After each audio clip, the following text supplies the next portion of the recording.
Tantor Audio, a division of Recorded Books, presents Uranians, Stories by Theodore McCombs. Narrated by Gabriel Mcknight.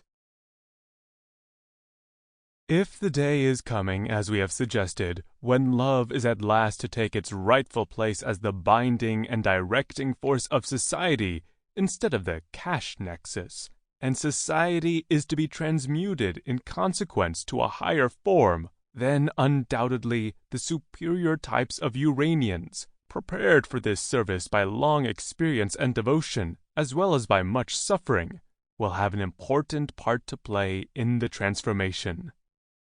This may be saying little or nothing in favor of those of this class whose conception of love is only of a poor and frivolous sort. But in the case of those others who see the God in his true light, the fact that they serve him in singleness of heart and so unremittingly raises them at once into the position of the natural leaders of mankind. Edward Carpenter, The Intermediate Sex, a study of some transitional types of men and women, 1912. Toward a Theory of Alternative Lifestyles. 1. A Loaf of Peter Casimir's. Peter Casimir looked miserable in sleeveless black shirts. The fitting room's slatted door was draped in unhelpful layers of baggy, drop-arm, and slashed tees and tanks, all black, and the sales clerk kept tossing more cuts and sizes on top of them. But the color flattened him, and fundamentally he was a gangly, sallow monkey with arms too long for his torso, and the solid loaf of Peter Casimir's extending forward and back in the facing mirrors, infinitely multiplied, promised he would never be anything else. He banged out of the fitting room and onto the men's apparel floor, but stopped short when he saw Francisco wasn't there. Fran! He called over the mannequins and shirt racks, reddening. It didn't take much these days, 3 weeks after their breakup, for Peter to feel abandoned. In giant ads on the department store columns, giant, beautiful people leaned forward out of steel blue voids, their glances heavy and smoky. Fran, severely, "What? I was looking at Saki's." Peter hugged the mess of black clothes to his chest. "Nothing fits," he said. Fran wore a cut-off band shirt and rubbed his arms to warm himself. The mall, like all of Miami, was over-air-conditioned. It was a muggy, glaring, boiling summer outside, the kind of weather meant for fleeing. It was a grayer, cooler summer in Berlin, where they were headed in a week for Peter's birthday. Peter was turning 29, and although Fran had left him, they were kaput, split. Fran had moved out all his stuff. Still, Peter hadn't let Fran out of the trip. The tickets were non-refundable, and he needed Fran there to help him get into Collider. Collider, where everyone wore black, was the club where people like Fran went. Scruffy, sulky queers looking for heavy synth beats and faceless sex in a corner.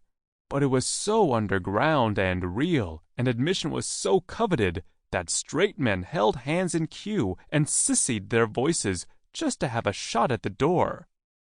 It was the world capital of hypno-electronica, and though the club cultivated a strict code of silence, through the cracks came whispered stories of veil-lifting, of visions of alternate universes.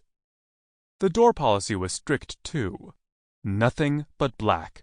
No large groups. Don't talk or laugh in line. Don't look too clean. No nice shoes, but boots, sneakers, shoes you could dance in for 8 hours. Someone had designed an app that would look at you through your phone's camera and tell you if you'd get in. But Peter already had a healthy persecution complex and didn't need his devices turning against him. Fran had gotten into Collider each of the 4 times he'd visited Berlin, and would get Peter in too, given the proper wardrobe. Fran had been reluctant about Peter's self-makeover. Francisco K. Bazan Esquire had his lawyerly misgivings. "Just be yourself," he said in his unruly Cuban accent. But for the entire 2 years and 1 month of their relationship, Fran had lobbied for Peter to be somebody very different from himself, and it was too late now to switch to platitudes. They'd met in New York at an LGBT lawyers meet and greet. Peter, the paralegal at a one-name divorce shop, and Fran, the junior associate at a white-shoe midtown firm. Neither one had bored the other, always a promising sign. Both were pleased to find someone at the event who looked with any interest above the horizon of gay professional ambition. Fran struck Peter as something beautiful and barely contained. His long, aristocratic face was freshly shaved, but already shadowing. His black hair was combed flat, but wavy, and his bushy brows unplucked. He had a master's in philosophy of science and a Feynman diagram tattooed across his collarbone, visible when he leaned close and loosened his tie. Peter's knees went buttery. Fran led him into a bathroom stall and yanked his pants down, and Peter burst into tears and confessed in breathy shudders how he was sick of one-night stands, and he wanted a boyfriend, for once, a real boyfriend. Fran, mortified and offended, listened gallantly enough. It was a testament to them both that Fran had taken Peter's number and had called him anyway. But for 2 years and 1 month, Fran seemed to wait in that stall for the Peter who had followed him there, convinced there was another, truer man concealed under all his romantic hysteria.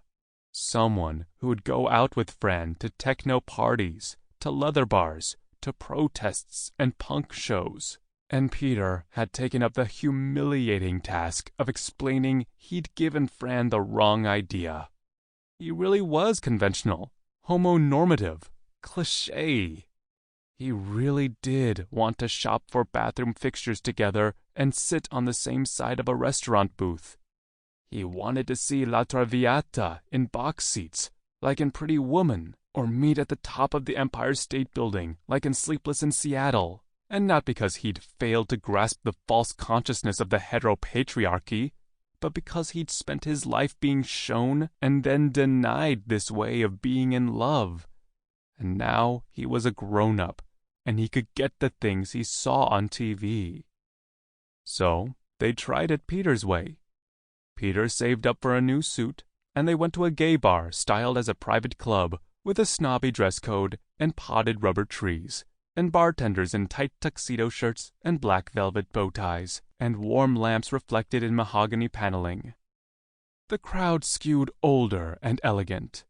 Peter drank gimlets and warbled about the Metropolitan Opera, and Fran wondered if the universe was a hologram, until Peter went to wash his hands, and when he came back, Fran was furiously explaining to a pearl-haired man in a silver double-breasted that he wasn't a hooker. The silver man called Fran coy. And that's what the bar was, they realized. All the well-dressed young men of color hung beside mature white gentlemen like this asshole. And while Fran sometimes passed for white, his accent gave him away. That night, Fran didn't want to be touched. When they did have sex in the months after, dark emotions humidified the room. Jealousies, resentments, a grave dominance from Fran and a cringing sweetness from Peter that shamed them both. Differences clarified. Fran chafed at monogamy, and Peter lost color at the idea of cruising. Fran smoked, and Peter asked him to quit. But when Fran got a job in Miami, Peter followed him. To risk everything for love, what could be more exciting? And together, they leased a high-ceilinged one-bedroom in Brickell, and Fran left him 10 weeks later. At the time, there were brush fires raging in the Everglades, and the sky was a foggy nuclear orange, blowing with ash. One afternoon, they'd gone out for Cuban coffee with an old friend of Fran's, J.B., a Haitian butch activist with mild dwarfism. And J.B. and Fran had railed together over a recent profile of gay newlyweds in New York Magazine. The men in the photos wore matching pastel sweater vests and identical cowlick haircuts. They were young, smiling, tidy, their skin white as candles. One posed with an old book on the couch, while behind him his husband gleefully vacuumed. J.B. fumed. "This isn't radical. This isn't queer." Fran mimed vomiting. Out on the patio, they squinted into the bruised air, and Peter spat ash from his lips. He said, "But what if this is what they want?" Fran looked at Peter with pain and reproach, the way he did whenever Peter told an embarrassing story about himself. Peter asked, "Is it so wrong to want to be normal?" Even with J.B. right there, who would never be let into that word, normal, Peter had asked, "Is it so wrong to want to be normal?" And so, as they drove back to Brickell, in the blur of ashfall, Fran apologized to him, in that seething, accusing parody of an apology, for not seeing the truth of their relationship sooner. As if the truth of their relationship were so inevitable, and not something hidden in the dark palm groves in parks late at night, where Peter, trembling, now hunted for it alone. Peter had kept the Brickell apartment, and by day it wasn't a problem. He subbed as a music teacher for several Catholic schools and rehearsed with the local gay men's chorus, but at night the apartment pushed him out. He drove and cruised the college campus bathrooms or wandered the obscure lawns of Paradise Bird Park, asking himself, is this really so terrible? Had this been so truly impossible when he was with Fran for him to even try? Maybe the distance between him and Fran hadn't been unbridgeable after all. In the dark, Peter hardly knew himself. Peter Casimir? Who's that?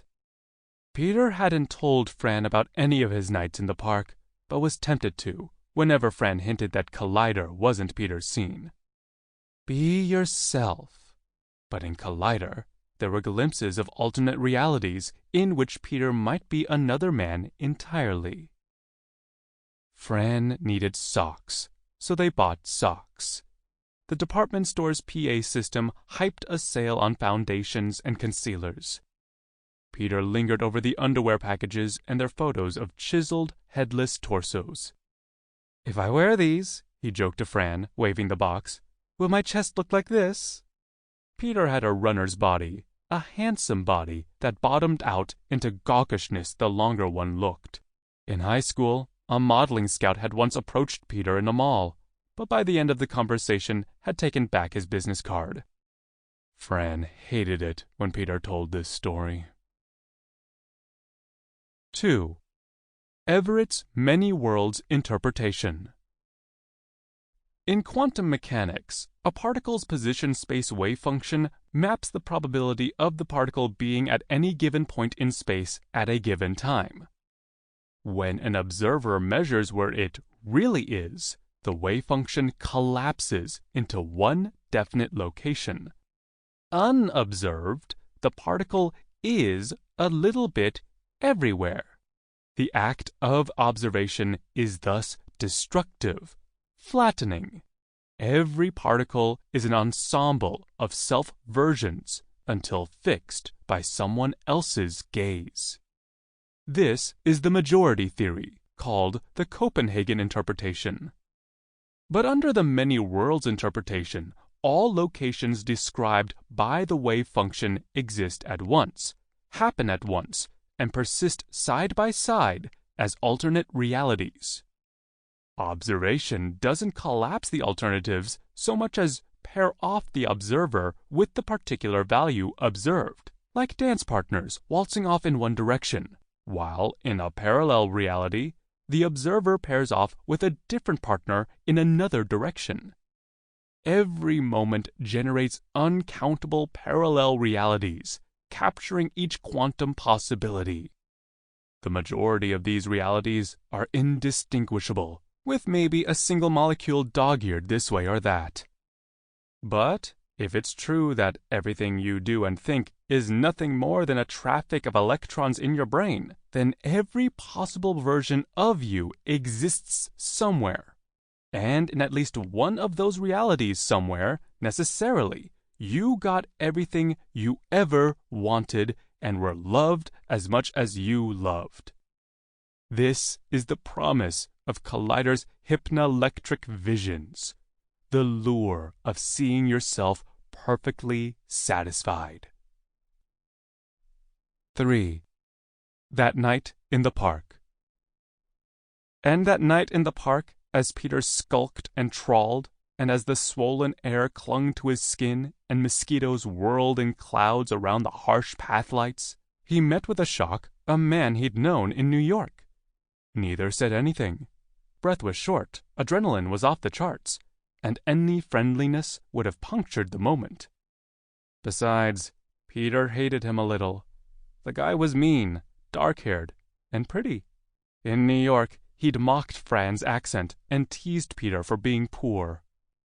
They slid off their sandals and their toes dug into the clay. Peter, shaking, flipped him around and ran his hand under the man's loose tee, over his belly muscles and ribs. He was so compact, the hips neat, his balls precise, the flesh of his ass chilly, but the pucker hot, so that when Peter entered him, he thought of hot laundry, his cock in beautiful clothes out of the dryer. He planted his nose against his neck and smelled salt and hot white sand and faded banana lotion, which made him dig in frenziedly, knocking, insisting. His shorts fell off his thighs and down to his ankles in a jangle of keys. Mosquitoes pricked between the hairs of Peter's calves, drinking as he crouched and pushed. After, they rinsed themselves at a dribbling water fountain. They found a trash bin and hid the condom under fast food wrappers.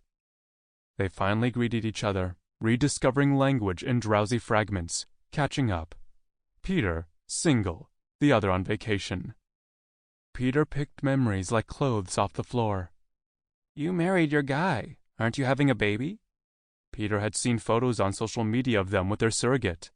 He didn't ask if these kinds of hookups were cooked into the marriage or not. Pre-dawn light glowed between blue palm trunks.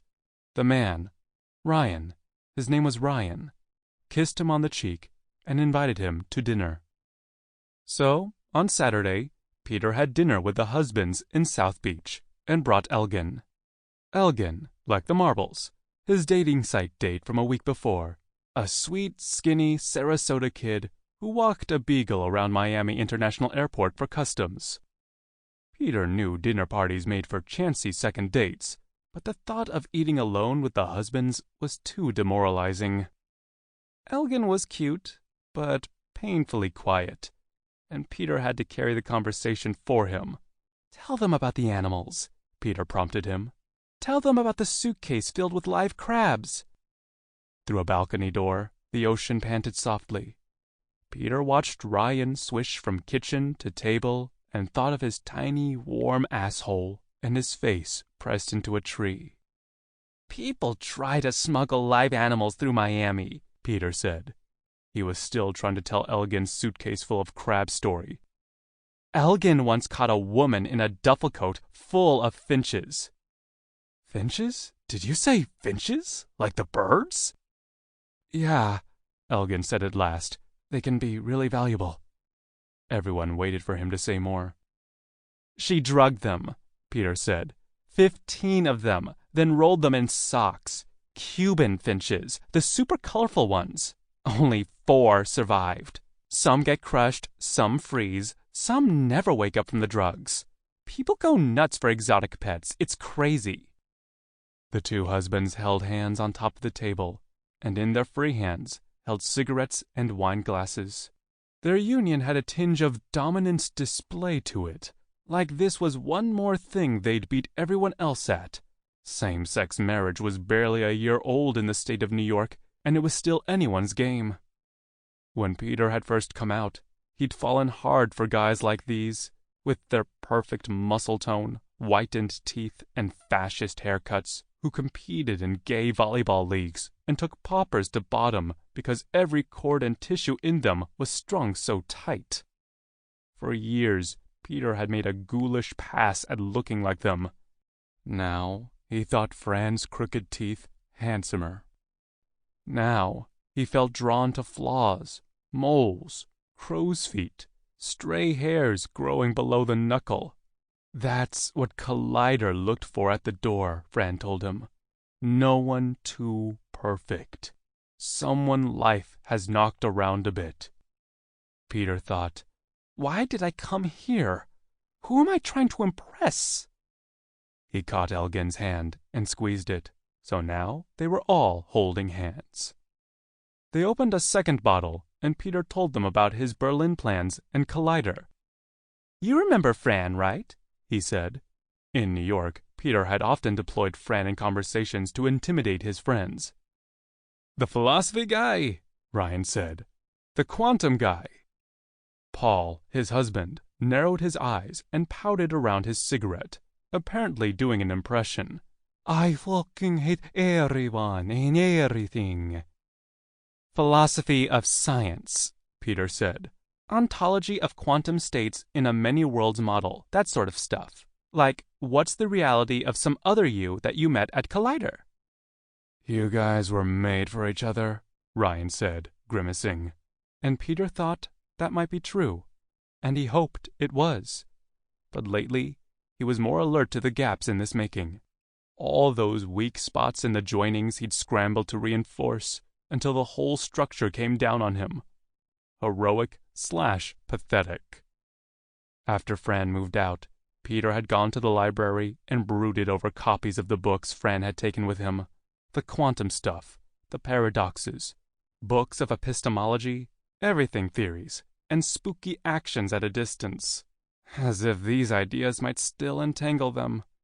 Or maybe only out of a despairing urge to understand, if not Fran or himself, then at least the universe. You know, you don't actually see parallel realities, Ryan said. It's just a hallucination brought on by the music and the drugs. It's stupid stoner shit. I saw myself once, Elgin said, in a club here. Everyone turned, as if surprised to see him there. My alternate reality self, I mean, Elgin said. I might have been in front of a mirror, but in the mirror I had glasses on. I don't wear glasses. That's what a lot of people see, I've heard. Elgin flattened his hand across his eyes and said, Glasses, on people not wearing glasses. I was at a club in Chicago once that was playing hypno-electronica, Ryan continued. Filthy place. I started to hallucinate, and it's just people coming down the stairs toward me. That's it. Down, down into the basement. Random people of all kinds coming in. I'm like, what's the fucking point of this? But Collider's different, Peter said. The visions are different. They're life-changing. Fran's been there 4 times. Did his life change 4 times then? Peter blushed. Privately, he suspected the last time Fran had gone to Berlin, he'd seen a reality where he lived in Miami and was single. Peter excused himself to use the bathroom. He tried door after door, swatting at the run of dark walls for a light switch. It's through the bedroom, Paul shouted. The apartment belonged to their surrogate's parents, and the bedroom walls were crowded with family photos. After he peed, Peter lingered over these. He held up his phone and ran its blue light over grainy wedding dinner horrors, red-eyed brides and big-haired grooms, over birthdays, anniversary dances, prom night, ordinary rhythms of unremarkable lives. Peter pictured the husbands with a bedroom wall like this, the stations of a marriage, and a daughter swinging between them by her skinny arms. Would one watch her while the other slunk off to the park? He asked himself if he'd have sex with a little girl's father. The thought felt gross. Not exactly wrong, but gross and intrusive. Well, it felt like coming drunk to a 2-year-old's birthday party and barfing all over the clown. Wouldn't that be a betrayal of the movement? Or would not fucking a dad be the betrayal of the movement? He pocketed his phone. He'd violated some norm by staying so long in the bedroom. Yet he didn't move. And in the dark, the ambient light from the street settled yellow jewels into the picture glass. Could Fran and I have had this? He wondered. if he could have been a little more of who Fran wanted, edgier, weirder, bruised.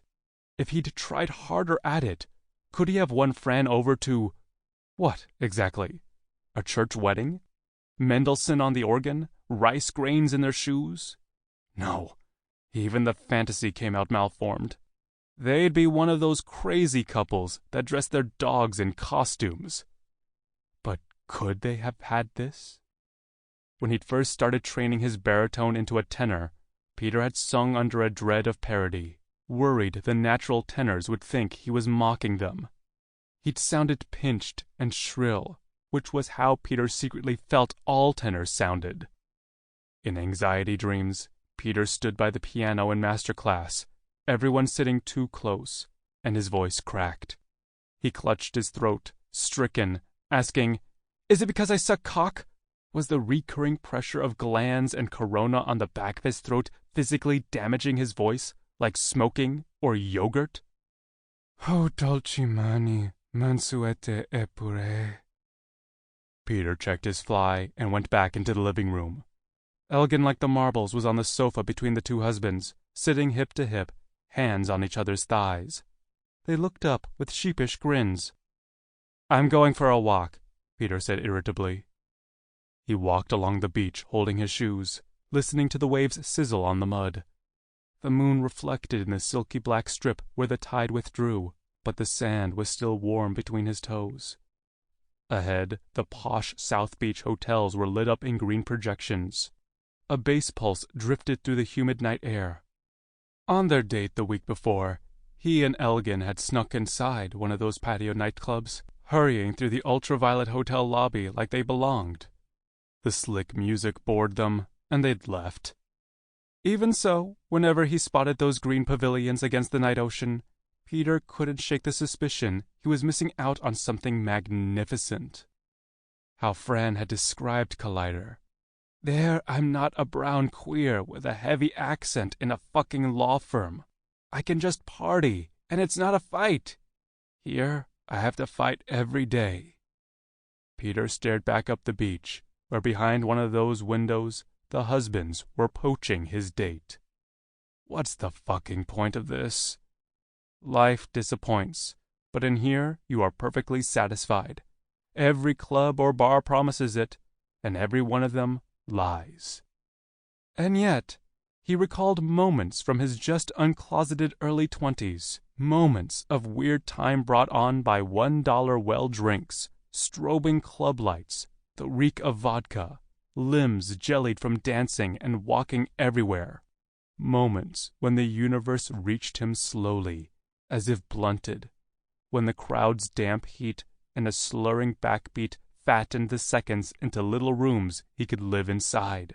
A thing close enough to happiness, like a trompe-l'oeil ceiling in a church, promising a deferred heaven to look up to get into. Peter laid himself out on the wet sand, the hot, heavy night pressed down on him like a microscope slide. 4. Experimental testing all but impossible. Hypnoelectronica and its rumored hallucinatory effects have never attracted serious attention outside the techno scene itself. Debunkers have written blog articles claiming they tried it and saw only the world as it was. The believers admit there's an element of self-hypnosis to the visions, and so those who come in determined to resist will resist, and succeed in experiencing nothing. This makes experimental testing all but impossible. No reputable neuroscience or physics could accommodate musically induced visions of parallel universes, of course. One study, never published, did attempt to test the effects on white rats, reasoning that animals, like lovers, are incapable of skepticism. The researchers administered the drugs and music to the rats and ran them through glass-topped mazes, but the rats only stared unnervingly up at the experimenters.